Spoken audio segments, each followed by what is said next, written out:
Well, hey there, everyone. Welcome back to the workshop. Happy Saturday to you. Fall has kicked in here in central Illinois, and woke up this morning. It was 27 degrees, I think. So if you consider that to be a fall morning in the first part of October, then I guess you and I have different opinions of that. Anyway, in the workshop today, got on the bench a guitar that I know very little about, actually. So those of you that watching the video, and I did find out too, as a little side note here, that YouTube analytics thing tells me that a lot of people are watching my videos but not subscribing to the channel. So if you could do me a favor and just hit that subscribe button, and I would greatly appreciate that. Been trying to grow the channel and all of that. So anyway, if you could do that, I would appreciate it. So on the bench, we've got, it's a guitar that's made by Crestwood, and on the inside says model number 2064. So Crestwood 2064. And again, I know very little about this guitar. I know it came from a music store in the Detroit, Michigan area, and back in the mid 70s. Going to do a few different things to this. Number one, we're going to do a fret job. It's got some pretty decent, it's got a pretty decent amount of fret wear. You can actually see grooves in a lot of the strings here, and kinda, sorta feel, they always look worse than what they really are, because if I were to show you a close-up, maybe I'll grab the camera and show you a close-up of a couple of these. Yeah, maybe I'll do that, because the grooves in the frets, you could see them, but you can't really feel them. So it always looks way worse than it is. But there's some unevenness in the frets as well, and you've watched me do this before. If you take just got a straight edge here, and rock it, so you can hear that. And there's several spots all the way up through here that do that. There you go.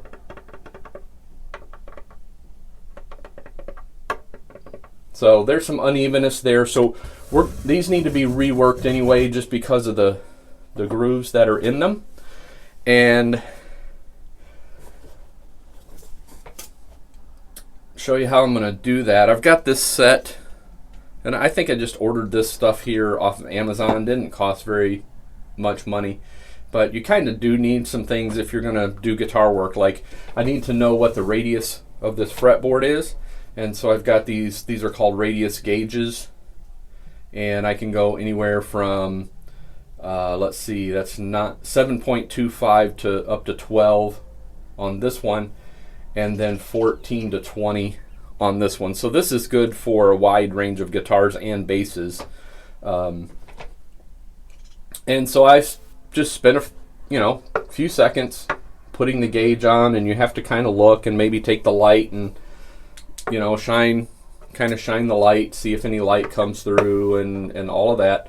And if you look really close and spend just a few minutes, you can determine what radius the fretboard is. This one is a 12-inch radius all the way down. It's not one of those compound radius. Sometimes, and then mostly, I will say, you'll find that on electric guitars. Some Fender Strats start out at one radius and then graduate to a different radius, and they call that a compound. This one is 12 all the way down. I've kind of spot checked it. 12-inch radius. And so I have my 12-inch radius block. You can see that's 12-inch. And I'm going to show you, because I've talked about this before, You know, you could glue sandpaper, of course, right to the block, but then, you know, when you go to take it off, that could be a little problematic. So let me show you what I do. I just take some, this is just blue painter's tape, and I prefer the wide tape, because then you don't have to use as many pieces of tape to cover. But I don't have any of the wide, so I've just used I think this is just the 1-inch tape, and just tear off several pieces here and butt them next to each other. And it'll take, looks like 3 pieces, right? So there's that, and that can go just around it over the edge like that, no big deal.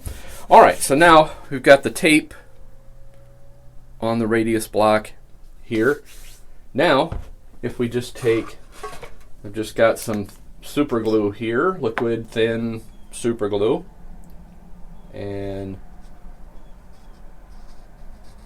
I just do a little something like that, something, and then take the piece of sandpaper that's roughly the size that I need,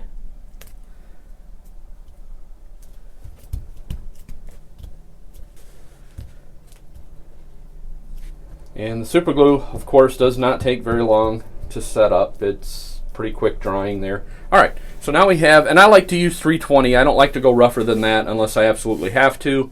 And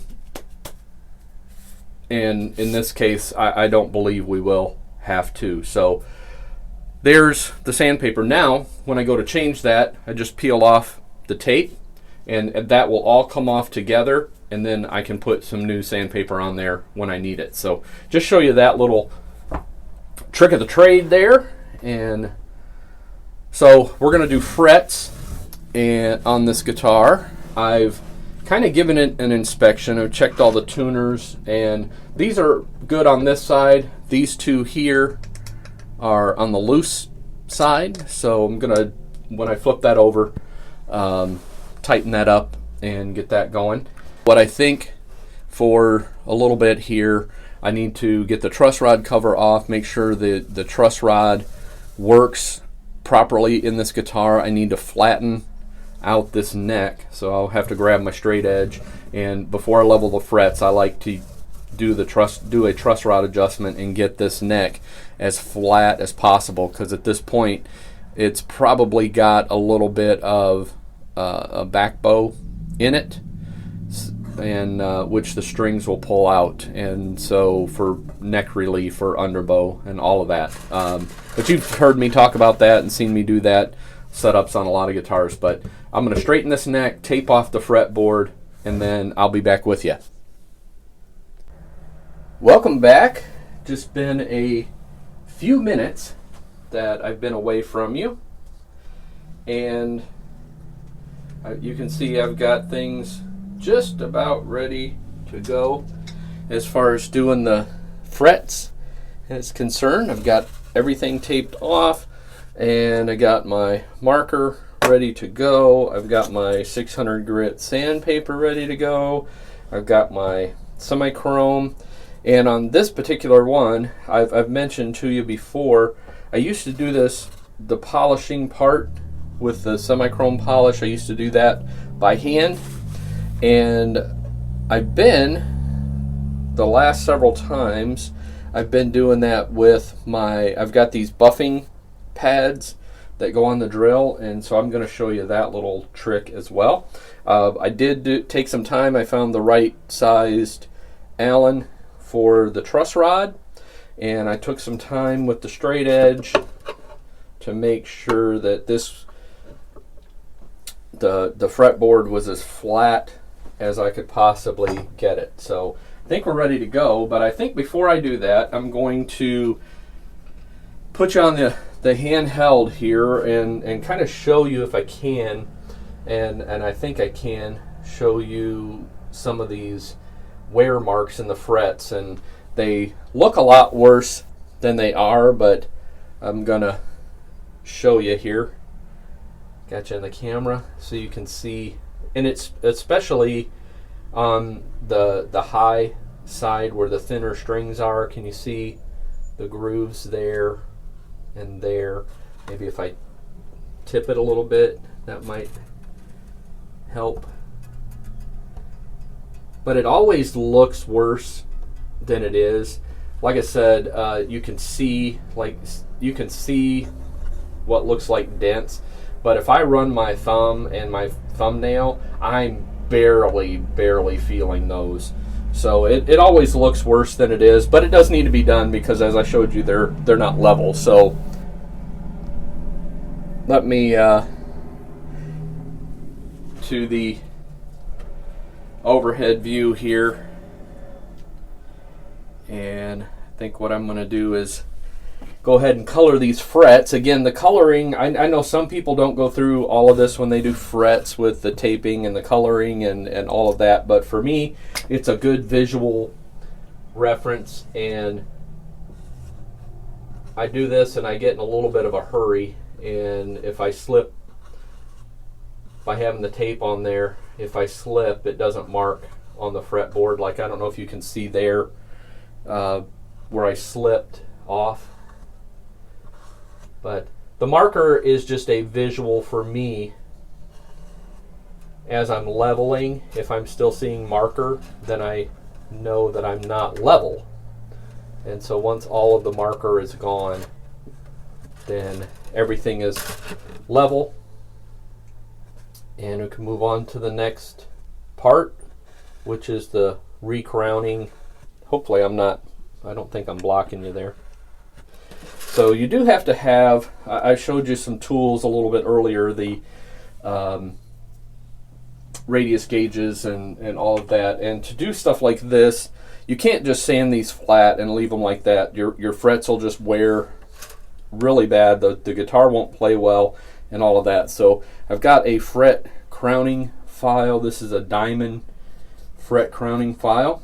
And these are not cheap, but if you're going to do fret job, you have to have them. So it's one of those things that you can't just go down to Harbor Freight or Menards and find either. You kind of have to order one of those, and it's really up to you. You can spend a lot of money, or you can, I think I paid around $50 for this one. There are others that are up in the $70, $80 range that have a couple of different grits and all of that. I like to lay this where I can run the radius block instead of like this. I don't have to fight the stand. So I put this usually about halfway down the neck because there's no downward pressure anyway when I do this. I do not push down on the neck. I'm just going across the frets. Again, it's wood, it's an instrument. We're not using pressure. I mean, in my opinion, if you're pushing so hard that you break your stand or something, I mean, you're pushing way too hard on things. So just let the weight of the block, the radius block, and the sandpaper do its job. And again, it's just this kind of back and forth thing here until I'll let you watch from above. And let's see, maybe would it help if I zoomed you in just a little bit? Maybe. I think maybe you'll be able to see as the blue disappears off of the frets. At least I'm hoping you'll be able to see that anyway. Can you? Oh yeah, you can see that. So you can clearly see where we've sanded or where I've sanded and where I haven't. You can clearly see that.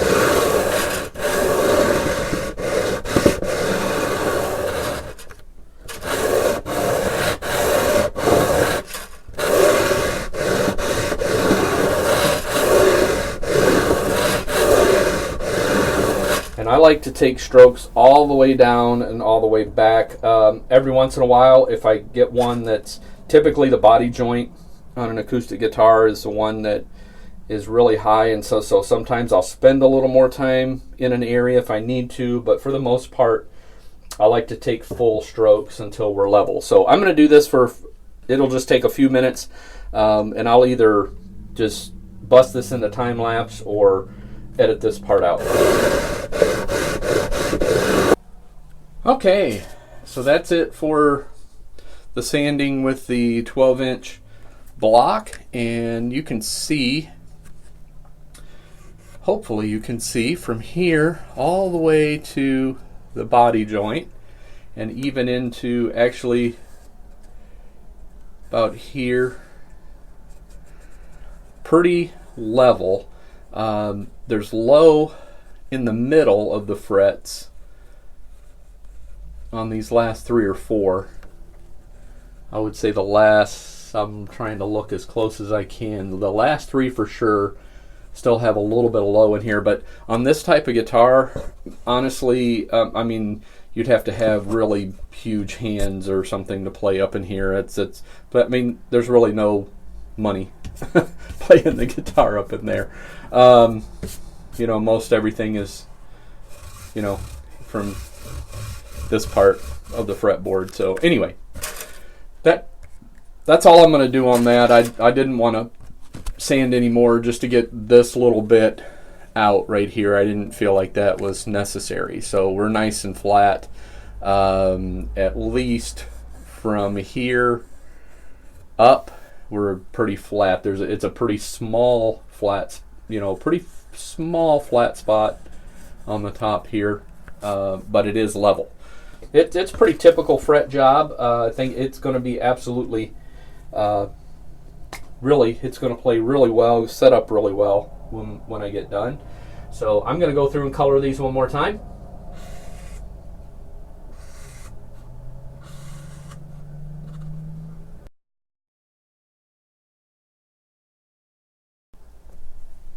Okay, everything is cleaned up, and you've watched me do this little thing before with the fret crowning file, so I'll actually run and hit all of these frets. And again, the reason for doing the blue is it gives me a visual reference. So as I'm filing, I leave the thinnest strip of the marker on there right at the top of the crown, and then I know I've still maintained my level, but we also have some dome shape to the fret. So that's the idea behind that. And let's see, I may do just a couple of these, and that might help you see a little bit. And the fret ends on this guitar are virtually non-existent. I mean, there's no sharpness or anything down, so I just need to file the tops of the frets. And on these down here, remember, the middle was already a little bit low, so on these it's just mainly the edges that need to be filed, because I don't want to take the middle part of the fret down any more than it already is. So I'm not going to spend a lot of time on this part of the fretboard anyway. And again, I've put the tape here so just to protect things, but you do have to be careful on this part of the guitar. You don't want to hit the top of the guitar with the tool and make a mark.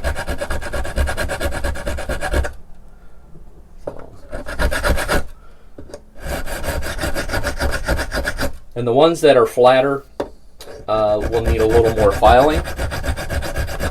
These down here aren't bad. They just need a little bit.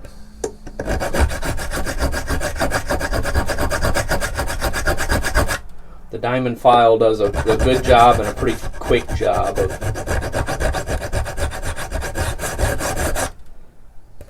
getting through that.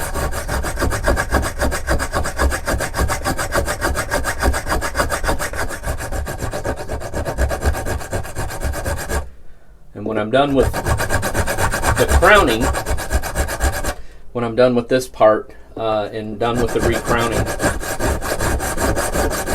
I take 600 grit sandpaper and go over, take the file marks out, and then polish the frets. So let me jump this part into time lapse and put you back on the overhead. I'll do this part in time lapse and get these recrowned, and then I'll jump back in and show you a little bit of the sandpaper work.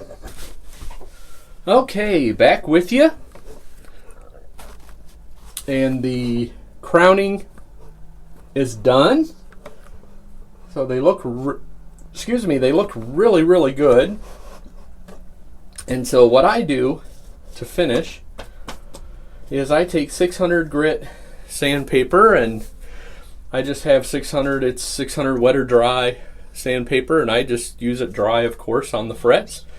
And then it doesn't really matter how you go, and what you want to do, or what I do anyway, let me maybe put you on the overhead. What I do is I just start, and what I try to do now is just watch, and I know I say this a lot, but the bright shop light really helps. So I just go across here, and any of the marker that was left, any of the file marks, the 600 paper is just really good at taking all of that stuff out. And again, this is another reason I tape off the fretboard, because if I didn't, the sandpaper would make marks on the fretboard, and I don't like that.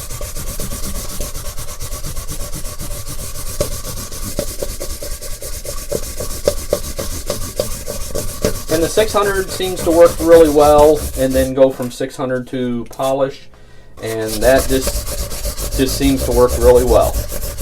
And it doesn't take a lot of time. Makes everything look nice. And you see me going across, kind of across the file marks. That just helps me see where, if the file marks are gone, kind of helps me see that, and also see that the marker is gone. What I'll do right at the end is I'll run across each fret the other way.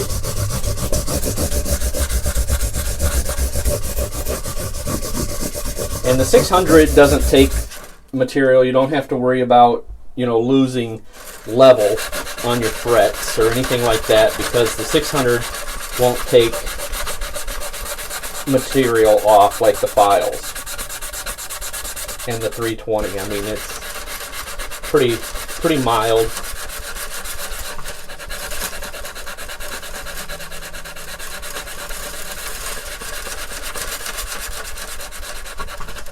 I don't know if you can see that one there compared to the others, how it's starting to look shiny already and reflect the light like the other ones, or unlike the other ones. And what you're hearing is these strings, my hand kind of hitting these strings here.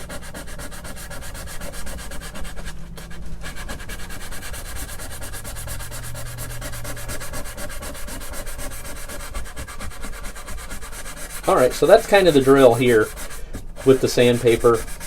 I'll just hit each one of the frets like this now that I've gone across them, and they're going to look really, really good.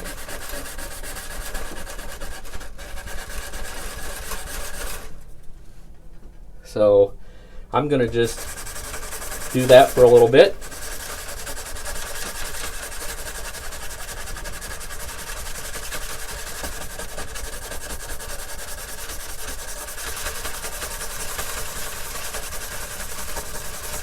And you can see just in the short time that I've been yakking at you there, I've already done, what is that, 6 frets that I've already done. So it just takes a few minutes. You have to kind of swap the sandpaper around a little bit, and so alright, there's enough of that, and shouldn't have to spend a lot of time. Again, you want to make sure there aren't marks, but you shouldn't have to spend a lot of time, and I think you can see the difference there on from here down, those 7 frets compared to the ones up there. how they're shining already, reflecting the light. So I'm going to continue on with this. When I get ready to go to the polish, I will bring you back. Okay, got the filing done. So now for the last step, and this is probably not a necessity. These frets are probably good enough, and I'm sure they are good enough just the way they are. But for my own, this is more an aesthetic thing for me, I guess, an aesthetic thing, just because I like how it looks.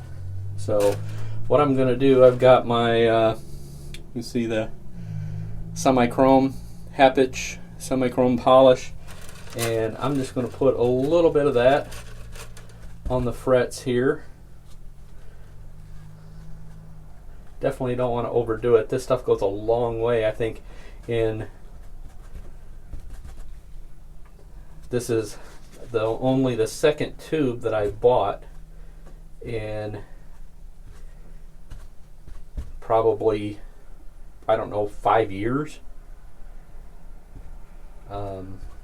It just lasts a pretty long time. If you watched the video for the Vox base, I polished that whole base with this, so I ended up using more than I normally would. And I did get some messages about using some other polishes, Meguiar's and Flitz, and so at some point maybe I'll try some of those, and I appreciate the comments and the suggestions. I really do. So if you have those, don't be afraid to shoot them to me, because I don't ignore any of the comments. I do read them and do my best to reply and all of that.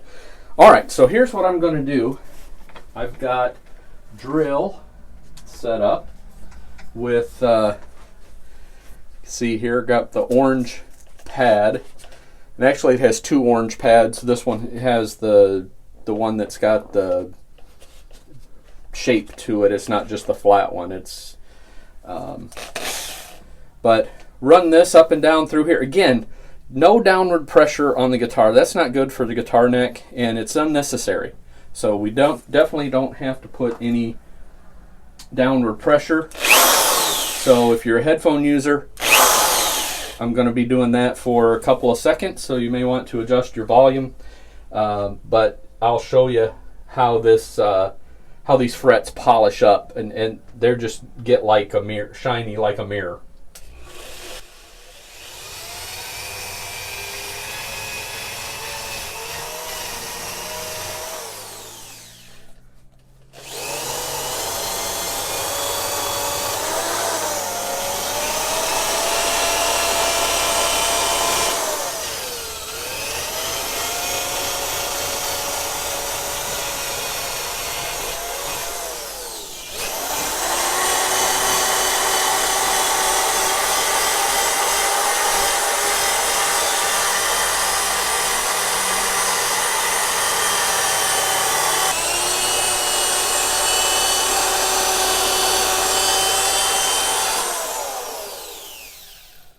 All right, I think that's going to be good. You can see that hopefully there, how shiny and reflective those frets are. So that's they look really nice. Let's give you a shot of it down that way. You can see the light reflecting here, and they just look really, really good. So, all right, time to, I think, pause you one more time. I want to get this tape off of here, give everything kind of a wipe down and a little bit of a clean, and then a couple of things I want to show you. I think I'm going to have to do my toothpick trick for the truss rod cover screw. That's this guy. When I took that out, it didn't seem like it was holding really well, so may do that. And I need to tighten up a couple of tuners down here. So give me just a minute. This tape just peels right off really easily. You can see that. So give me just a minute to get that off of there, and I will be right back with you. Okay, got all the tape off, gave it a little bit of a wipe down, a little bit of a clean. I like to check and make sure that tuners are tight in the back. So this one is kind of spinning in the hole. That one's spinning in the hole. So is that one. Wow, all of these.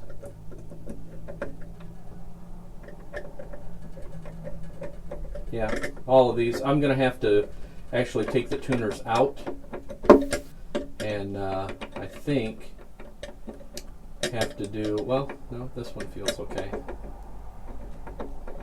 No, it doesn't, actually. Yeah, I think I'm just going to do them all. No sense in even wasting time with it. Yeah, there's so many of them that just spin, and I've showed you that before too, where you know you've got screw holes and the screw just goes in and it spins and spins and spins, so the screw hole is stripped out. And what I do is I take toothpicks and wood glue. I'm going to set these in the order so they go back in the same spot in the guitar.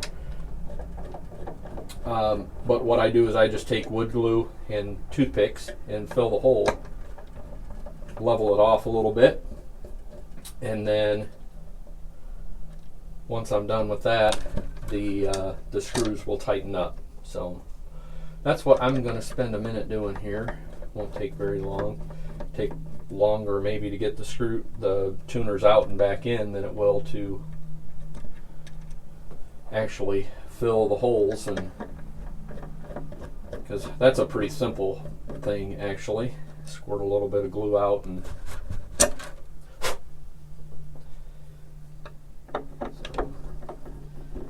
all right, a couple more screws here.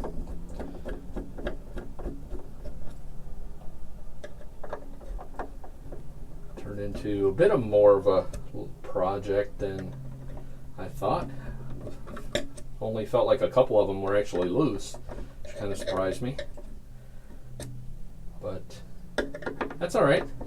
Better to do it now than have to take all the strings and everything off again to do it. So, all right. So let me grab box toothpicks here and some wood glue, and I just use Titebond. I'm a Titebond original fan, and I'm just going to use, because we're going to put these strap buttons on here anyway, so I'm just going to squirt a little bit of that glue out on this packaging. For that's more than we'll need, I'm sure. All right, and I like to break off the pointy end, because the pointy end is just a little bit too small, and when you do that, the fat end of the bigger part of the toothpick, I don't want to say fat because they're toothpicks and they're not very big, but and I just kind of twist them in like I'm trying to screw it into the hole. And then you just break them off, and it really is that simple.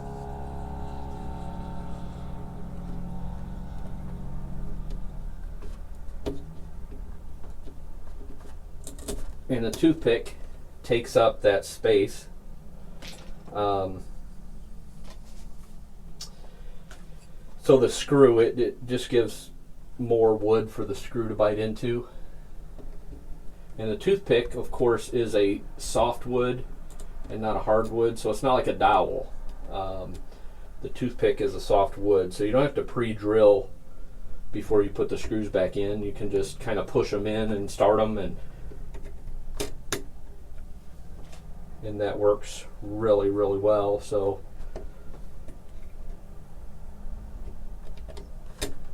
and it looks like a toothpick for each side.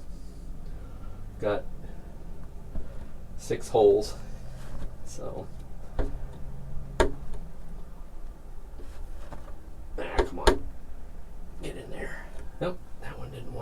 All right, let's try this other little piece. And we'll just...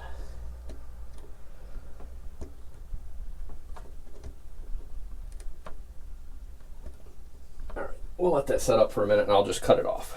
Let me grab another toothpick. And again, the sharp, can you see that?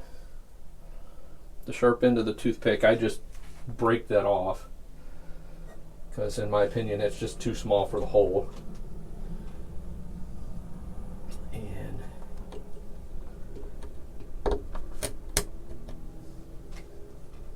toothpick is almost, for most, I won't say for all, but for most of these screws that are in the tuners, a toothpick is a really good size for,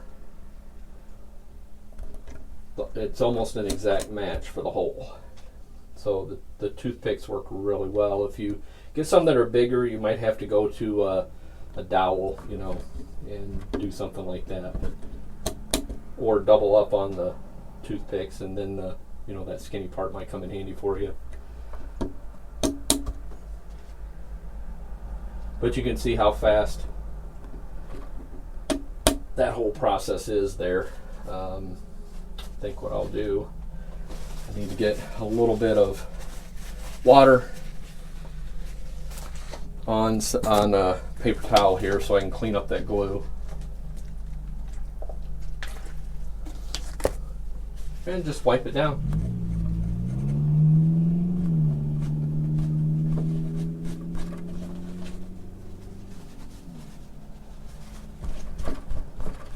It really is just that easy. And then if you really can just go ahead and put the screws back in if you're impatient. I am sometimes, because the glue will set up regardless. But typically what I will do is I'll just clean it up like that, and I like to come back after it's had a minute or two to set up, and I'm just making sure I have all the glue off I broke that off good. Alright, making sure I have all the glue off the finish there. But what I like to do is just, I like to come back with a razor blade and just make sure that surface is flush before I put the tuners back in. So I just typically take a razor blade. I've got a flat, straight razor blade, and then I come in and carefully, of course, because you don't want to dig into the finish of the guitar. You want to just kind of level the surface out a little bit. So the razor blade does a really good job of that.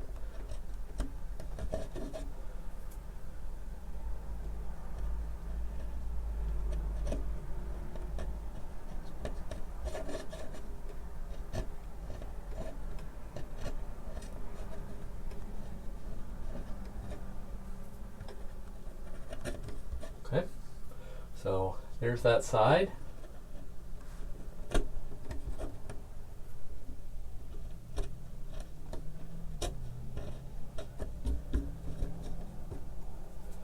Sometimes you have to go both directions.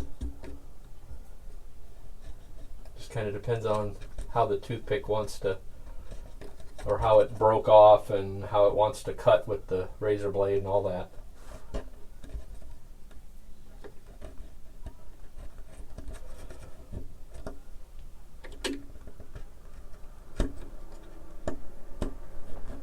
All right, I think I'm going to go with that. So let's get the tuners back in. Kind of blow the dust off of them a little bit, and I'm just going to drop them back in here, put the screws back in, and should be good to go. So I think what I'll do, because you guys,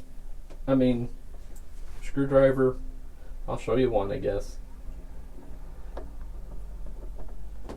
So you don't have to pre-drill for the screw, because the toothpick is soft, so you want to start it straight, of course, but once you get the screw started, that's all there is to it. And then you want them snug. Make sure the buttons are snug on the end, which these are. I've already checked them, so you don't want to over tighten those, because again, we've talked about that nylon washer that's in there messing that up. All right, so that's kind of the drill on the tuners. I'm going to just put them back in the guitar, and I'm going to go ahead on the flip side. Once I turn the guitar back over, I'm going to go ahead and I'm going to put a little bit of linseed oil on the fretboard, put the strings back on, and I'll bring you back in when I'm ready to do the setup. All right, welcome back. As you can see, got strings back on the guitar. They are, sort of kind of tuned. And we're reusing the strings. I think these are, if I'm not mistaken, these are Elixir, the custom light set. That's what's on this guitar. And not getting new strings, so reused them, but they still stretch.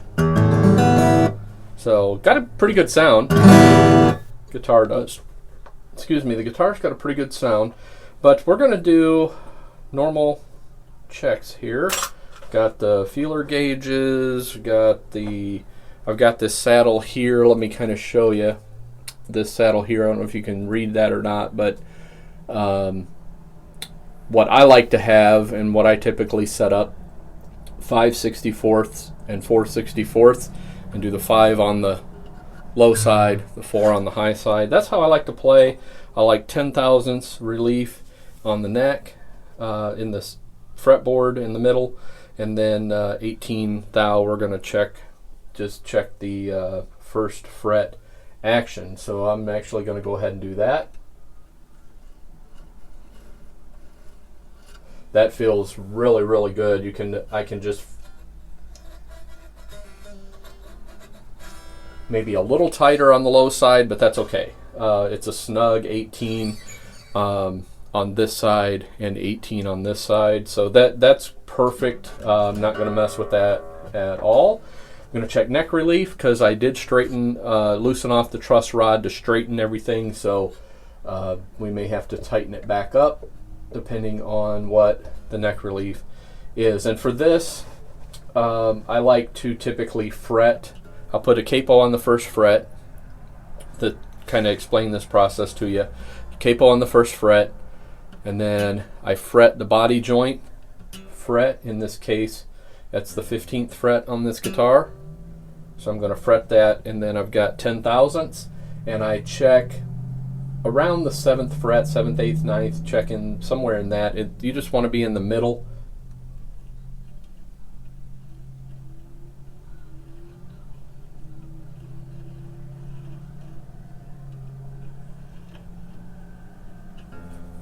Check that side, or check the treble side.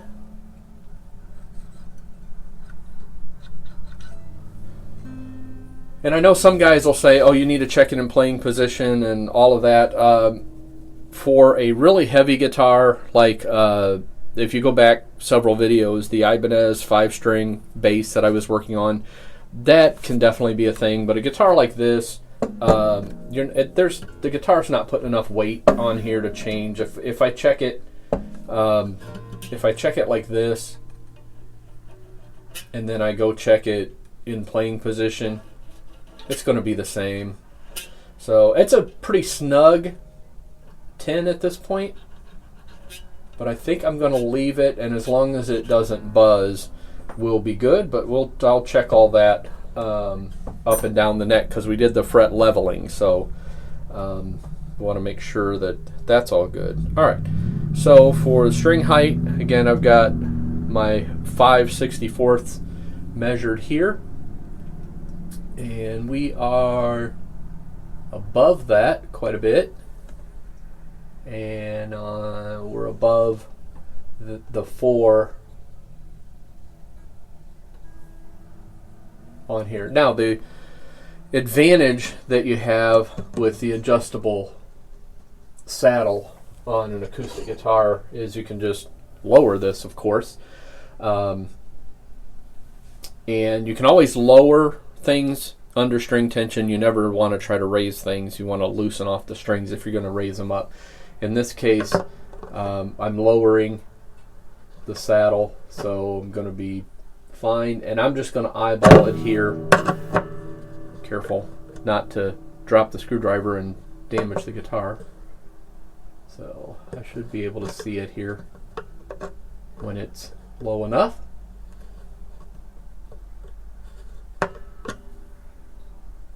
Yep, a little bit more.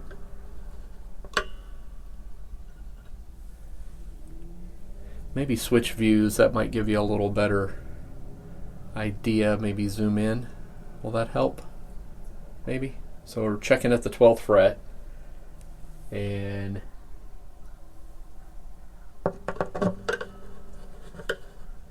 just dialing things in.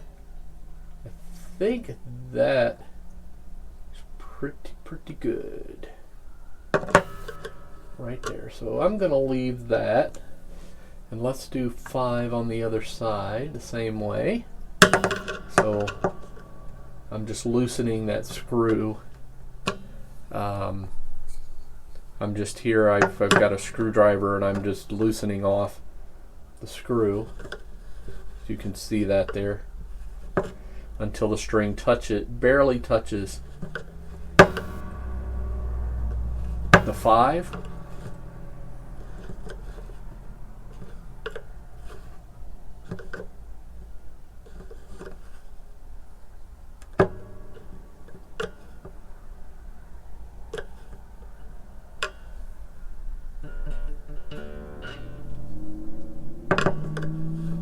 Just a touch more. Alright, I think I'm going to let it sit right about there. So that's 5 on that side. 4 on the other. Actually, I'm going to back that off just a tad more on that side.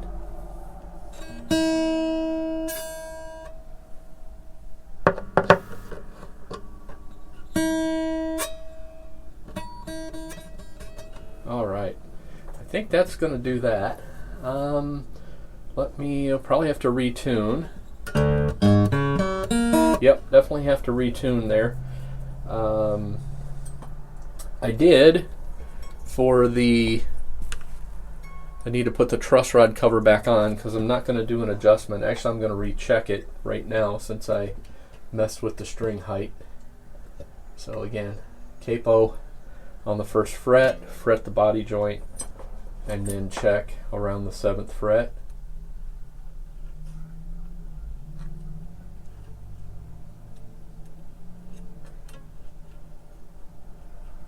We're definitely less than 10.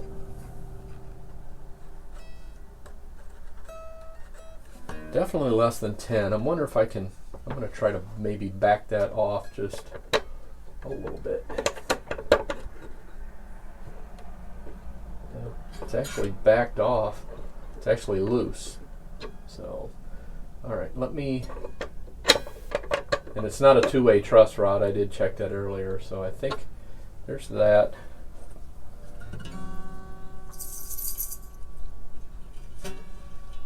Oh, don't have the capo on.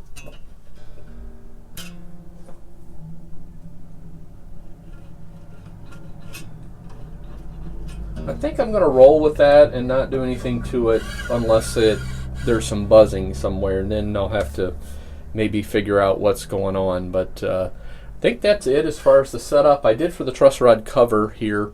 I did put a toothpick in that hole, and so when I go to put that screw back in, it'll be nice and tight there, and stuff won't move around. So let me do this. Let me pause you one more time, put the truss rod cover back on, tune up, and then I'm going to change your view a little bit, and I will play this a little for you and let you hear how it sounds.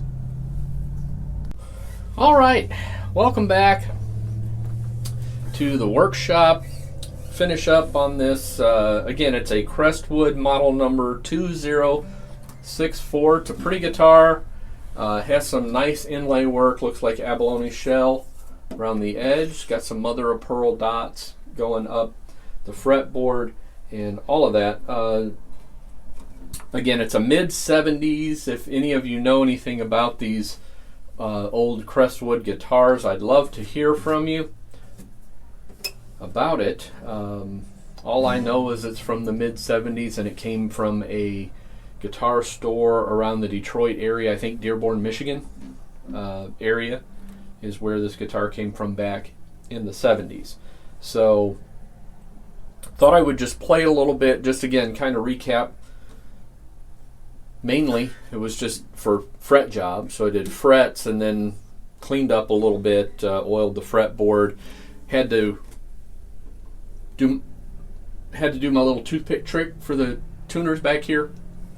Also done the truss rod, the hole for the truss rod cover has been filled with a toothpick.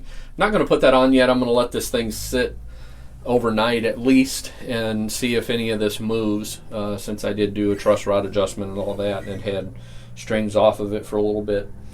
But and then just a typical setup. I got a good 18 thou here. It's less than 10 in the center here as far as relief goes, but everything works. And I did that all the way up and down. Everything works, so I'm not going to worry about that.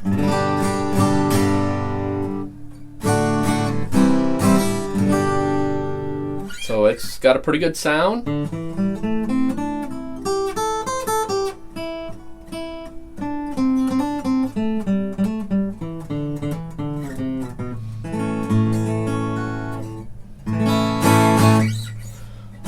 So it's got a pretty good sound. The intonation is really good on it as well.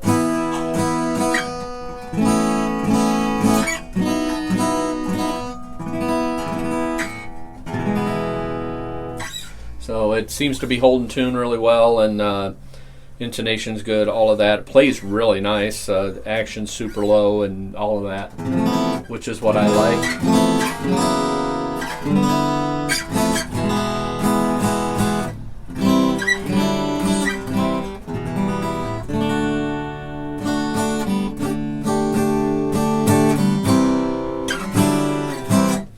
So yeah, it plays really nice. It's set up well.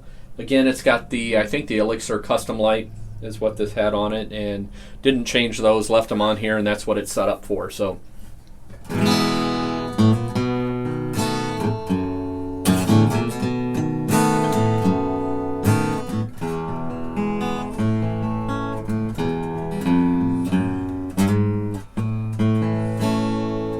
plays really well. It's got a good sound to it.